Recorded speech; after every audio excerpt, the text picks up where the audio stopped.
Welcome in, LSU fans, back to another recruiting edition of the Go 24/7 podcast. My name is Bryce Koon. That is Sonny Shipp alongside me as we get to dive into Sonny, it's not even less than a month away. We are less than 3-4 weeks away now from early signing day. Flip season is in full Whoa, effect. Even more than that, I think.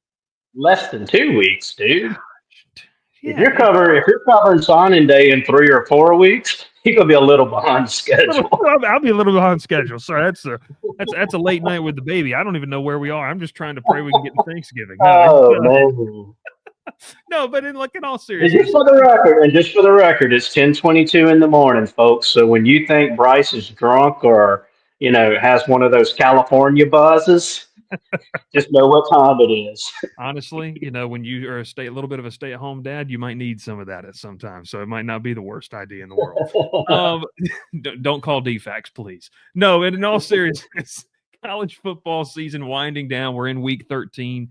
Just two more games for LSU on the schedule, Sonny. But I want to kind of just start it off with this: the big news that happened out of the weekend, which we had kind of been hearing, and certain leans, certain ways. As soon as the clock strikes zero between LSU and Florida, Devin Harper flips to Ole Miss. Just kind of wanted to open up the show with maybe your thoughts on that flip. How big of a loss is that for LSU? And then where could they look to counter? If they, as Brad Davis, we know he likes numbers in that offensive line class. Yeah, and I think how big of a loss it is. I think you have to say TBD until you see how LSU replaces Devin Harper, if they replace Devin Harper.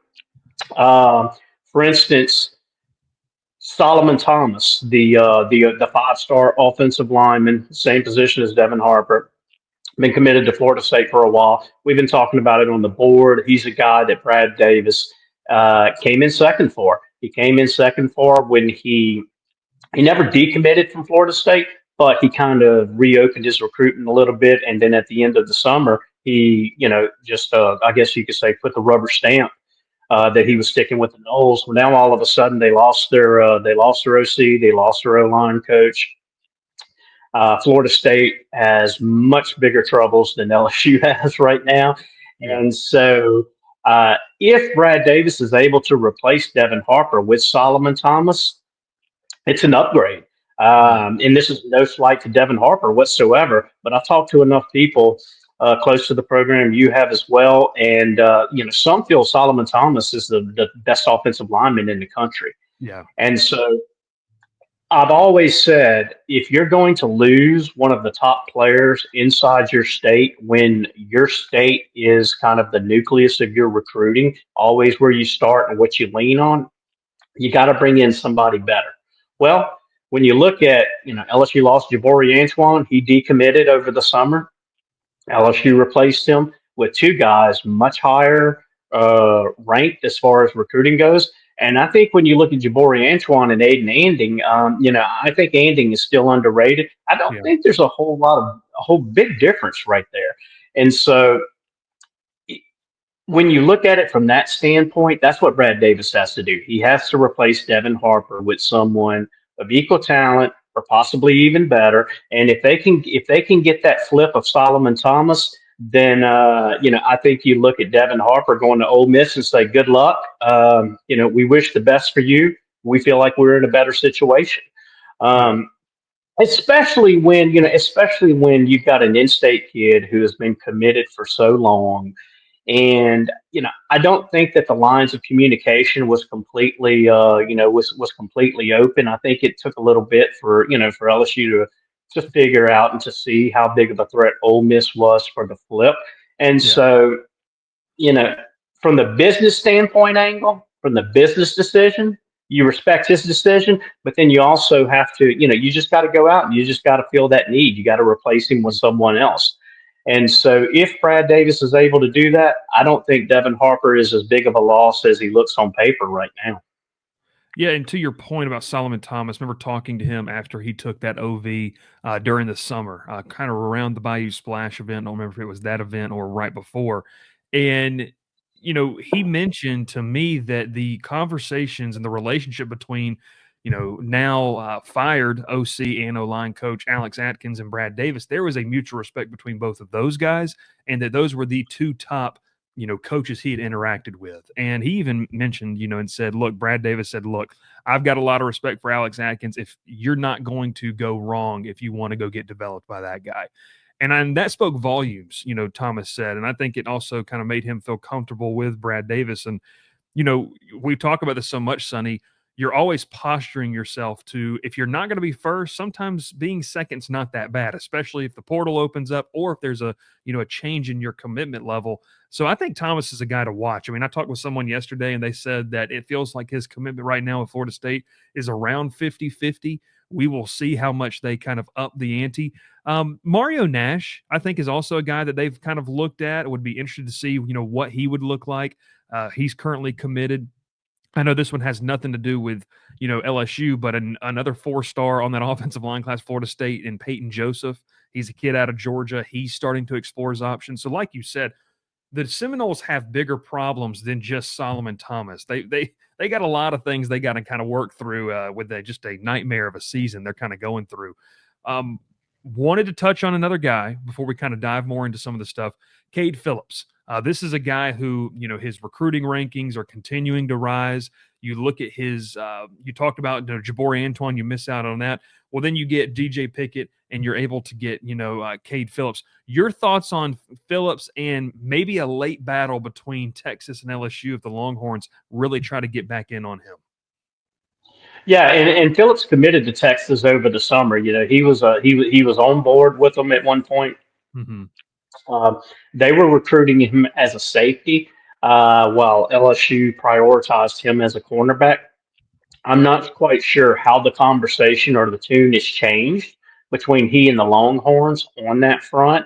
I know from talking to from talking to enough people, I swapped some messages with Hank South over at our Texas site, Horns 247 yesterday, and and he even acknowledged, like, yeah, I've been hearing that this is one to watch. If they get him on campus, this is going, that this could be one to watch right here. So he would be a big loss. And from that standpoint of, okay, you lost Jabari Antoine. Yeah, you got DJ Pickett, you got Aiden Andy, but I think Cade Phillips is kind of that piece that said, okay, that makes you feel better about, okay, it's okay if we lost the top corner in the state Mm-hmm. in Antoine, because here's what we have right here. And look, LSU needs help. LSU needs help at the cornerback position. We see their cornerbacks right now. Zy Alexander is going to be gone after this year. And there's not a whole lot of proven and quality depth behind him. You've got J.K. Johnson, Yeah. you've got P.J. Woodland, you've got Ashton Stamps, you've got some guys who have played this year at that position. But then if you look at the 2024 class, you've got a bunch of guys in there who are redshirting this year, who are guys that Corey Raymond did not recruit, and quite frankly, some of them don't fit Corey Raymond's profile. Yeah. Corey Raymond likes the tall kids with long arms, with a lot of speed. And, when you look at that class, Bernard Causey, for instance, probably barely around 6 foot. Yeah. Wallace Foster, he's a tiny guy. Michael Turner's got some height, but he's a guy that's probably another year or two away from being able to play physically cornerback at that position, just because I think he came in at about 145 pounds, and so if that. yeah, and so that class right there is one that I've got kind of circled as far as, okay, what's going to happen when the transfer portal opens? Because you look at playing time, you look at snaps. Obviously, that's a factor and that's a reason. But when you have a bunch of guys who haven't been able to see the field as a true freshman, given the fact that they can play 4 games and still redshirt, I think it kind of speaks volumes about where they are at this point in their development. So that's going to be an interesting room to monitor, but I don't think there's any doubt that Cade Phillips is a guy that you absolutely need to hang on to in this class. Now, if Cade Phillips would make the flip, I think I think you've got a cornerback in the state out of Bunkie, Louisiana, Kyle Johnson, who's committed to Houston. He's a guy that LSU really hasn't shown a whole lot of interest in. But I know some folks close to him, how big of LSU fans they are. I know how much he was really wanting an LSU offer and for LSU to get involved. So he could potentially be someone that they take a look at if they have to. But in a perfect world, I think they would love to end this class with Pickett, Phillips, Anding. And Mhm. this is, Jacob Bradford. I'm kind of slotting him in with the safeties right now, Yeah. and then you go up, and then you find you a cornerback who can come in and be a plug and play guy out of the transfer portal. And I think your cornerback picture all of a sudden looks completely different than it does right now. Yeah, I agree. I mean, if you can go find a veteran guy that maybe he just wants one, or maybe even has 2 years of just he can come in and play and provide some consistency in that room alongside some of the other options, Ashton Stamps continuing to develop, and then all these young guys. It does, I think, in what you said, it does flip. I think the idea of what this cornerback room looks like, and then obviously 2026, you can dream about what that class looks like. The one thing I wanted to touch on, and obviously you mentioned, Kyle Johnson there, the Bunkie, Louisiana guy. I mean, Willie Fritz, I think it speaks to what he's done when his time at Tulane and be able to stay with those relationships as he moved over to Houston. A lot of that staff moved over to Texas there as well. There's a lot of guys that I think, I talked to after the Florida game, and they were like, the biggest thing was like, yeah, it's not the result that this team wanted in terms of the committed class and some other guys that, might be in the mix for LSU. It's not what they wanted, but, they still believe in the vision. And Sonny, Glenn and I talked about this, but I wanted to get your vantage point on it. How much does, look, we talked about the Alabama and the A&M game last week, but how much does a loss on the road to Florida and a lot of people talking about a free fall, a lot of people talking about, the rumors of losing a locker room and all this kind of stuff. How much does that affect recruiting? And have you heard anything that would make fans nervous as we get close to signing day about any of this? Or is this still a group that you feel like's bought in overall when you look at that class? TBD. Mm, TBD. I think we'll see I think we'll see Saturday against Vanderbilt. yeah. Um, this team is not going to have a packed Tiger Stadium, rowdy and ruckus, to lift its spirits up, to kind of give it to be that 12th man, no pun intended, and to really give them the juice when they need it. And so they're going to have to find that on their own. They're going to have to come out fired up. They're going to have to come out motivated. They're going to have a good week of preparation to prepare for Vanderbilt, and they better not be thinking of Vanderbilt in the sense of Vanderbilt that we've thought of them in the past. Yeah. This is not a gimme. Ask Alabama. This is not a game that you can just show up for and win. And so that will tell me where the locker room sits. That will Yeah. tell me if these players come out, they're fired up and they take care of business against Vanderbilt, they end this 3 game skid. And that tells me right there that, they have truly bought into the vision. They are truly, they bounced back from this. Brian Kelly still has the locker room. He still has his leaders, tooting his horn and just on his side.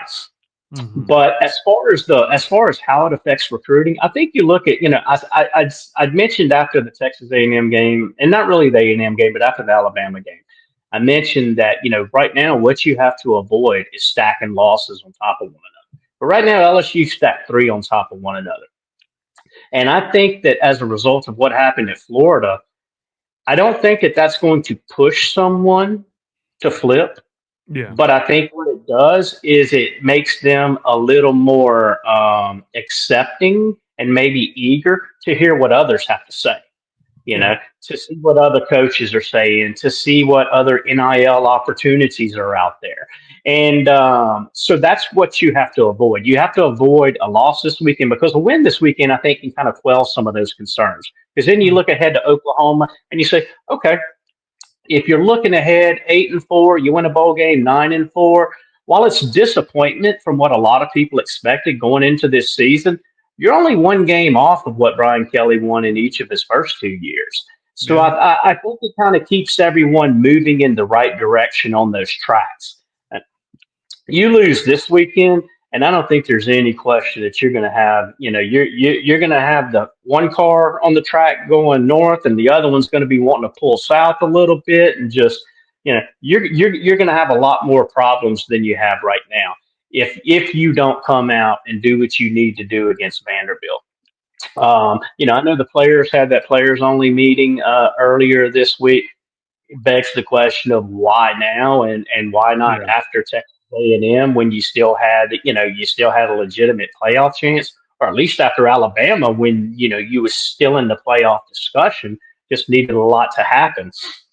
But for me, it all boils down to win this weekend and you quell a lot of concerns. And then it's all about just trying to stave off this last week and a half of, coaches looking at that commitment list, say, man, I really need a wide receiver right there. Oh, Derek Meadows is listening. Well, let's see and I'd like to add one more thing that this time of the year right here, Yeah. I don't think I've ever seen it so tumultuous, not only with LSU, but with others and everything, with other staffs and other programs. And a big reason for that is just the amount of money that is flying around right now. The amount of money that you hear and just it's crazy. It's Yeah. crazy with some of the I mean, just look at Bryce Underwood, for instance. I mean, hell, before you know it, they're going to be up to 20 million. You know, He's going to from get what you NFL hear. draft pick I money. mean, yeah, whether or not it's legitimate or not, remains to be seen. I think only a select few people know that, but Yeah. it's just crazy. It's crazy with the amount of money that you're hearing right now.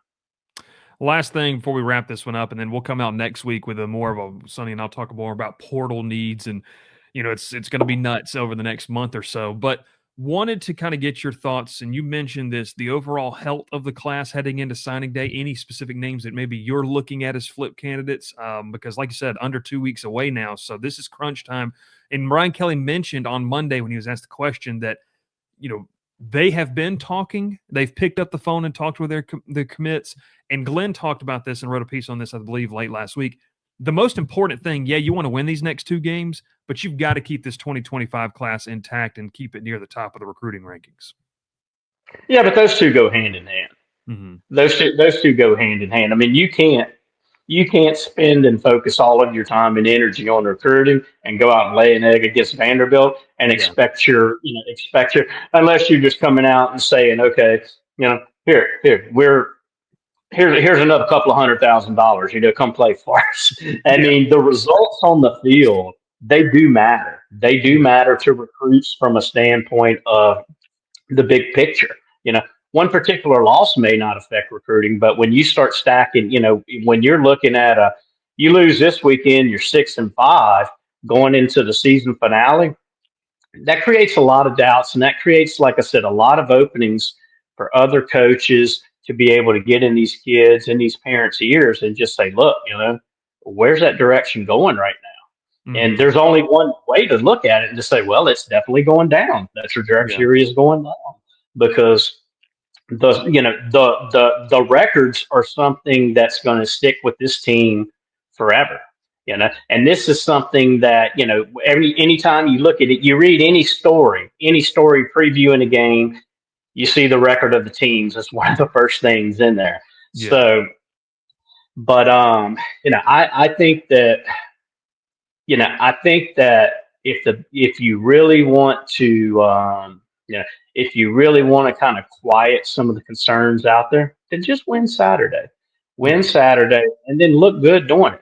Yeah. Look good doing it in the sense to where you don't have as much infighting as it appeared that we had last week at Florida.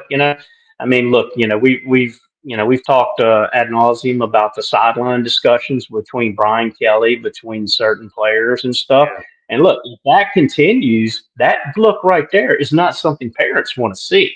You Yeah. know, that look right there is not something that kids who are leaving home and traveling 600 miles to a new state, that can create a little bit of doubt. That can put some doubt in their minds. So win Saturday, and it's going to help recruiting a lot. And and I'm not necessarily pointing to who's going to be there as far as visits and stuff go, because look, you've got a lot of teams late in the season in the playoffs. Yeah, you got a lot of kids out, but you got a lot of teams late in the season with playoffs. You've got commits taking visits to other schools to just to kind of experience things, see a good game, see what they have to offer. So you really need to win on Saturday and look decent doing it to kind of quell some of those concerns. But I know you want to wrap up and everything because you probably got a baby sticking her head in the toilet right now, and your wife's going to kill you when she gets home. But I'm not going to let you off that easy. I'm going to ask you a question now. All right. Let's talk flip candidates. Okay. So you tell me where you think things are. Let's start with Derek Meadows. We're going on a scale of 1 to 10. So we're rocking with Let's go 1 to 53. Let's be crazy. No, I'm joking. 36.2. No, it's And there's a backstory to that. I always tell my kids when they're like, my son wants something, my daughter wants something. No, I want to do it. I want to. I want to do it. I'm like, all right, let's pick a number between 1 and 814. let's And get they're like, crazy. what? No, So that's why I had to do that to you. but in all seriousness, I mean, I think there's some legs there, Sonny. I mean, I don't think it's just smoke. I mean, there's a lot of, we've obviously talked with some kids who have said, yeah, I'm going to enjoy that opportunity. I think that's the case for Derek Meadows, but I also think that there's a really, really big push for, certain schools to keep him out of the signing class for LSU. Like I don't think that it's here on November 21st, I can't tell you with 100% confidence that he's going to end up an LSU Tiger on signing day. Yeah, I feel the same way. How about Mike Tyler?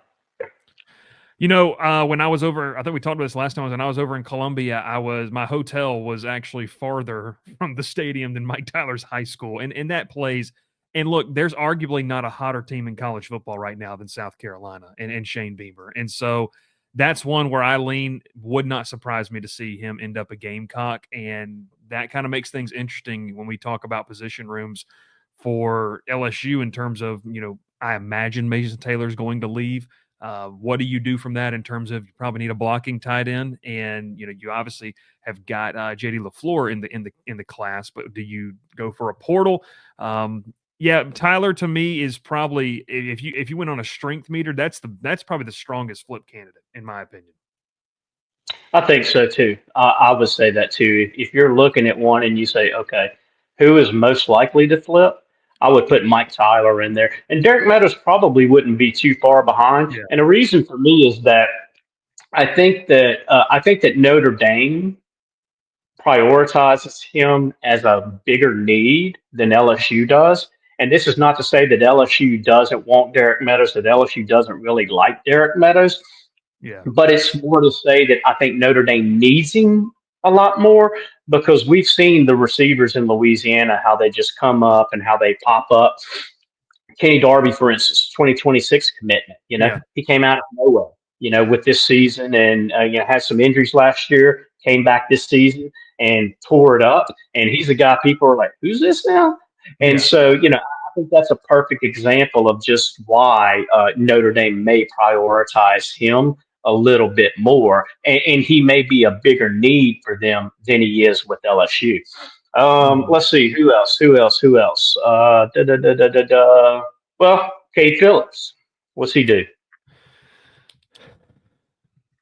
Phillips, to me, out of the three that we've talked about, including him, is probably the least likely candidate.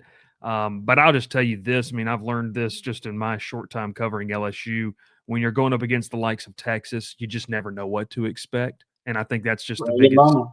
Yeah, that's just the biggest calling card right there is, when you look at who LSU is going up against in this race, I'm not saying the kid's completely devoted to getting as much money as he wants. I don't blame the kid if he is.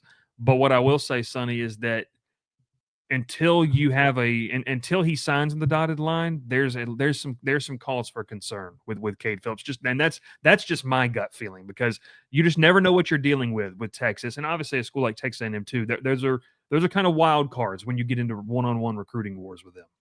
Yeah, the thing that scares me with Phillips if he pops up on the Texas campus between now and signing day is if we had a producer right now, I would ask him to put dollar signs raining down behind me on my wall. But we don't have that producer just because that's what scares me. That's what Yeah. scares me, and that's what worries me with Texas.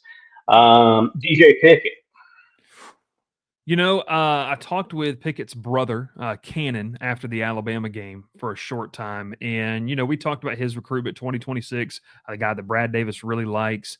And, I asked him about the opportunity to play with his brother, and he was like, it would be really, really cool. And to me, that it signals that Pickett is probably going to sign with LSU. But once again, I mean, look, people make fun of Miami, Sonny, for not winning a lot with all the talent and money they spend. They're poised to potentially make the playoff this year, be the ACC champion. But once again, it's another one of those schools that feels like they've got an endless supply of NIL money and a war chest to go with. So if they turn up the heat here in the next 2 weeks, it could make things interesting. But I personally do believe that Pickett will end up in Baton Rouge. I think so too. Kind of like Cade Phillips, I think that, the thing that you look for with Miami is whether or not they just come with just a ridiculous offer that he Yeah. can't say no to. You Yeah.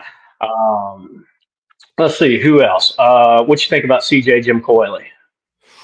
Well, we talked about this. This is a kid who I think is interesting. You go back to his final couple schools, academics matter for him. I mean, Stanford was in there, and Stanford has been a far cry from the rest of the other 3 other schools that he had, in his top programs. I would be interested in 2 schools, Sonny, and we talked about this last week. Does Vanderbilt, especially if Vandy somehow beats LSU this weekend, did they turn up the pressure and say, hey, look, you can come here and you can be the guy for us and continue to lead this renaissance that we're trying to have as a program? Or does Tennessee kind of try to get back in the mix here? I mean, it's the in-state school. Tennessee's a good academic institution as well. Do they identify him as, what? We whiffed the first time around, and we probably didn't dedicate the amount of resources and time that we wanted. Is there any way we could try to check back in with that? Because look, Tennessee's defense has been something that's been improving. Tim Banks, their defensive coordinator, been impressed with him this year. So Tennessee and Vanderbilt, I think, are 2 schools to kind of watch there, just in terms of, do they turn up the heat? And I think the common theme we're talking about right now is, do other teams really try to come after the LSU commits? Like, if they turn up the heat, it's going to generate conversation. Yeah, yeah, I agree. And I think Tyler Miller is another one that that's definitely worth mentioning. With him though, I wonder if Ole Miss flipping Devin Harper, I wonder if it makes them a little more, if it makes it a little easier on their side to say, okay, you know what, we wanted Tyler Miller, but we can live with him going to LSU, and we'll see what happens. We'll see if he looks for a new home in a year, Yeah. 2 years, 3 years, or whatever. But I'm anxious to see how much Harper to Ole Miss, if it kind of lightens their need as far as trying to flip Tyler Miller. Yeah, no, that's a good point. I mean, like you mentioned earlier, you got to play the long game. You can't take in so many guys, with your initial class. But you feel like if they really do like Miller and they like the evaluation they have on him right now, and let's say he spends a year or 2 in Baton Rouge, it doesn't work out. What have you said so many times, Sonny? Sometimes finishing second is best case scenario in today's recruiting world. It does give you a leg up. So it's interesting stuff there for sure. Yeah, no doubt, no doubt. Well, that's my job. That's my time as far as being the lead man. I'm the number 2 here, playing second fiddle to you. So I'm going to let you take the reins now and wrap it up and everything, because I don't know all that sexy language like you do. No, it's all good. It's all good. No, hey, we appreciate everyone tuning in. Make sure you subscribe to the YouTube channel if you're watching. We appreciate you. And leave your comment down below. What do you think on some of those flip candidates? What are some of your takes on LSU recruiting? And to get all that latest information, Sonny, we've got some deals coming up over on Go 24/7 that people need to be taking advantage of. You can join a great community. You can get the latest nuggets, tidbits on what's happening behind the scenes. And you can talk men's basketball. You can talk women's basketball. You can talk baseball. We're almost there in a full cycle of LSU athletics here in the 2024-2025 calendar year. But like I said, subscribe to that YouTube channel. Follow us on all those podcast feeds. He is Sonny Shipp. My name is Bryce Koon, and we'll catch you next time here on the Go 24/7 podcast.